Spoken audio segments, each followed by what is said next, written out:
I had a vision of heaven at one point. Heaven was a place where people were eternally playing.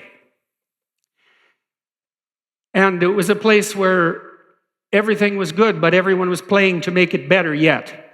So it was a combination of what was really good, but that wasn't the end of it. And maybe that's because being itself is not good enough. You want becoming as well, right? You don't want things to be static and perfect. You want them to be as good as they can be, but dynamic, so there's still something to do. And so you could play at making things better and better.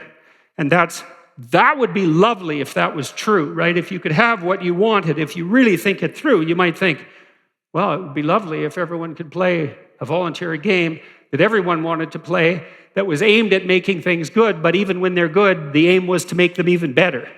And then it would even be better if when you were doing that, it was marked by a sense of, what would you say, a profound sense of positive engagement and the cessation of negative emotion. And one of the other things we do know about play is that it's quite disruptible by other motivational states. So it's not that easy for children to play if they're hungry or tired or anxious or upset or hurt.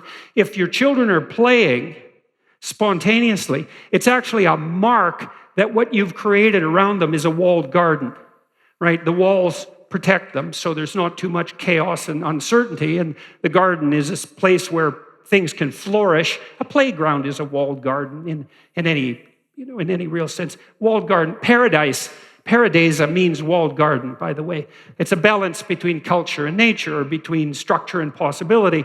You could also think about a walled garden as a game, because a game isn't you can do anything you want. A game is, here's some principles, rules you might say, here's some principles by which you can govern your behavior.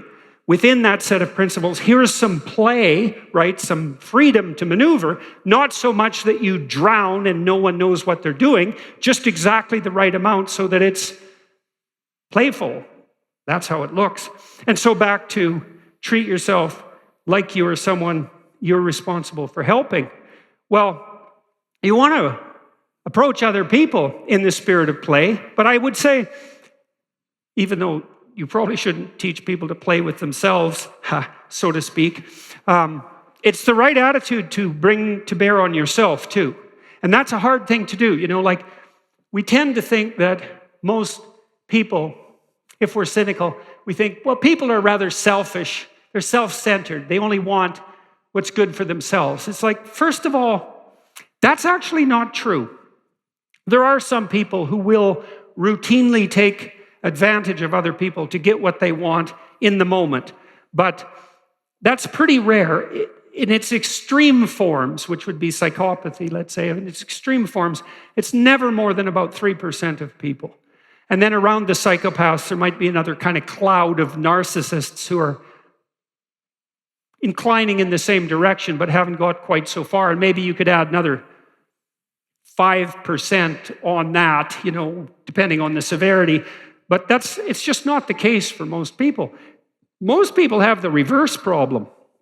They treat themselves worse than they treat other people. And why? Well, why would you do that? Well, maybe you treat other people not so well because you think they deserve it. And why would you think that? Well, because things about them aren't as good as they could be. And that they've made mistakes. They've walked off the pathway. They've done things they shouldn't have done, and so you don't treat them as well as you might otherwise. But then you know that about yourself more than you know that about anyone else, right? You have privileged access, if you want it, and even if you don't, you sort of have privileged access to the entire panoply of sins that you're responsible for, and that's a lot. And most people bear a pretty damn heavy burden of existential guilt. And some of that isn't warranted.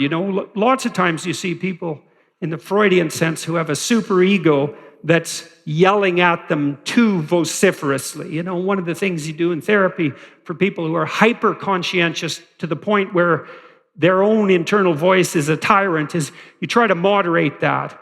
And so people can call themselves out on their misbehavior too much. But even if you don't do that, generally you have quite a lot of misbehavior.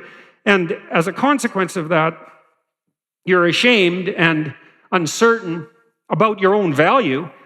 And so then you don't think you really deserve to be treated very well. And so then you don't. And one of the things you do as a psychotherapist is, well, a lot of what I did, for example, people sometimes would fall into a situation where they were being terribly accused of some misbehavior by maybe in a divorce case or maybe at work, and I would help them mount a defense for themselves. It's like, we have the presumption of innocence, right? Which is a complete bloody miracle, that presumption. It's such a miracle that our legal system actually starts from that perspective, because it'd be so much easier just to say, you're accused of something? Hell, there's 20 million people in the vicinity. We don't need you. Maybe you're guilty. Off with your head. That's way simpler than, despite the fact that 40 people are coming after you with accusations, we have to assume you're innocent. God.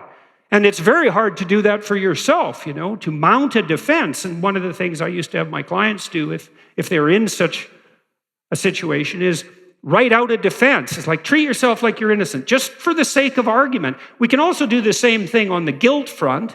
Maybe you should make a case when you're in trouble about why you're guilty as well as why you're innocent, to lay out the whole territory, but at least you should defend yourself. And then we might say also, if you think other people are worth taking care of, if you think that other people have value, well, they're individuals like you, and it doesn't seem all that plausible that they could have value and that you don't, unless you're the worst person around, and you're probably not. I mean, you're bad enough, but on average, you're no worse than everybody else. Maybe in your worst moments, you manage to climb to a new pinnacle, but generally speaking, other people are carrying a fair weight of guilt around on their shoulders too. And so if anyone has value, then you do. So what would happen if you treated yourself that way? And this is a dead serious question. And it isn't a matter of thought.